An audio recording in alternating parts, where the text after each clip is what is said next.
దేవర ఓ mass జాతర. మొదటి 3 రోజుల్లోనే రికార్డు స్థాయి కలెక్షన్స్, ఫ్యాన్స్ పూనకాలతో కళకళలాడిన థియేటర్స్, ఇలా సెంటర్ ఏదైనా కూడా రికార్డు మాది అన్నట్టుగా దూసుకుపోయింది దేవర. బట్ ఈ లెక్కల్లో నిజమెంత? అసలు సినిమా టాక్ ఏంటి? మాస్ జాతరలు పూనకాల్లో వాస్తవం ఎంత? ముందుగా ఎన్టీఆర్ ఫ్యాన్స్కు ఓ చిన్న నోట్. ఇది నెగిటివ్ పబ్లిసిటీ కాదు, ఫాల్స్ ప్రాపగండా అసలే కాదు. ఉన్నది ఉన్నట్టుగా చెప్పడం మా ఉద్దేశం. ఇప్పుడు విషయానికి వద్దాం. దేవరకు మంచి ఓపెనింగ్స్ ఉన్నాయి. తొలి 3 రోజుల్లో కలెక్షన్స్ దుమ్ము దులిపాయి, అందులో ఎలాంటి డౌట్ లేదు. జస్ట్ 3 డేస్లోనే 140 నుంచి 145 కోట్ల కలెక్షన్ సాధించింది దేవర. ఈ లెక్కలు చూసుకుంటే 70% రికవరీ అయింది. జస్ట్ 30% రికవరీ అయితే చాలు, దేవర గట్టెక్కినట్టే. ఆ తర్వాత వచ్చేవన్నీ కూడా లాభాలే అంటున్న ఇండస్ట్రీ వర్గాలు. నిజానికి భారీ అంచనాలతో థియేటర్లోకి వచ్చింది ఎన్టీఆర్ దేవర. యాక్చువల్గా రిలీజ్కు ముందు రోజే 29 థియేటర్లలో ప్రీమియర్ షోలు వేశారు. ఈ ప్రీమియర్ షోలో ప్రతి టికెట్ 1500 చొప్పున అమ్మారు.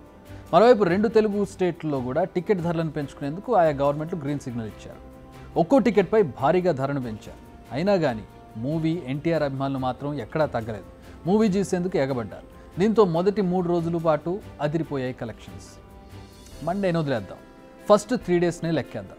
నైజాం ఏరియాలో 30 నుంచి 33 కోట్లు, వైజాగ్ 9 కోట్లు, ఈస్ట్లో 6 కోట్లు, వెస్ట్లో 5 కోట్లు, కృష్ణాలో 5 కోట్లు, గుంటూరు ఏరియాలో 8 కోట్లు, నెల్లూరులో 3 కోట్లు, ఇలా సీడెడ్లో 17 నుంచి 18 కోట్లు రాబట్టింది. నైజాం ప్లస్ ఏపీ కలిపి 85 కోట్లు, కర్ణాటకలో 10.5, తమిళనాడులో 2.10 కోట్లు, కేరళలో 1/2 కోటి, నార్త్లో 14 కోట్లు, యూఎస్లో 19 కోట్లు, మిగిలిన నాన్ ఓవర్సీస్ మొత్తం ఇతర కంట్రీస్లో 7 నుంచి 8 కోట్లు. ఇలా ఉన్నాయి దేవర కలెక్షన్స్. అయితే తమిళనాడులో 8 కోట్లకు, కేరళలో 2 కోట్లకు కొనుగోలు చేశారు. అక్కడ మాత్రం డిస్ట్రిబ్యూటర్స్ ఇంకా బయటపడనట్టే. అయితే సోమవారం నుంచి అంటే మండే నుంచి దేవర కలెక్షన్స్ పడిపోయాయి. టికెట్లు తెగడం లేదు. బట్ ముందున్న హాలిడేస్ పైనే దేవర ఆధారపడి ఉంది. దసరా సెలవులు వచ్చేసాయి. సెలవుల్లో జనాలు థియేటర్లు క్యూ కడితే దేవరకు తిరుగు ఉండదు. బట్ ఇప్పటికే దేవరపై మిక్స్డ్ టాక్ ఉంది జనాల్లో.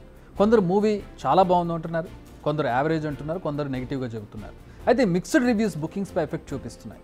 అయితే ఇవి యాంటీ ఫ్యాన్స్ చేస్తున్నారా, లేక కొన్ని పార్టీలు పనిగట్టుకుని ఎన్టీఆర్కు వ్యతిరేకంగా పనిచేస్తున్నాయనే డౌట్స్ మాత్రం ఇప్పటికీ అలాగే ఉన్నాయి. అయితే ఇదంతా నాణ్యానికి ఒకవైపే. కలెక్షన్స్ గురించి ప్రస్తుతం ఫిల్మ్ సర్కిల్స్లో టాక్ నడుస్తోంది. కలెక్షన్స్ విషయంలో దేవర టీం ఇస్తున్నంత హైప్ లేదన్నది దాని సారాంశం. వచ్చిన లెక్కలను మరింత పెంచి చూపిస్తున్నారంటున్నారు. వచ్చిన కలెక్షన్స్కు 30% యాడ్ చేసి చూపిస్తున్నారని తెలుస్తోంది. నిజంగా మూవీకి అంత మంచి టాక్ ఉంటే మండే వచ్చేసరికి కలెక్షన్స్ ఏకంగా 20 నుంచి 30% ఎందుకు పడిపోయాయి? థియేటర్ల నుంచి ఎప్పటికప్పుడు లెక్కలు తెప్పిస్తూ ఉన్నారు. సోషల్ మీడియా నుంచి మాత్రం ఆ లెక్కలను బయటకు రిలీజ్ చేయడం లేదు. ప్రతిరోజు తమకు కావాల్సిన నెంబర్స్ను జనాల్లోకి పంపుతున్నారు. ప్రస్తుతం అవే మనం చూస్తున్నామనే ప్రచారం అయితే టాలీవుడ్లో జరుగుతోంది. ఇవే ఇప్పుడు సినిమాపై అనేక డౌట్స్ రైజ్ చేస్తోంది.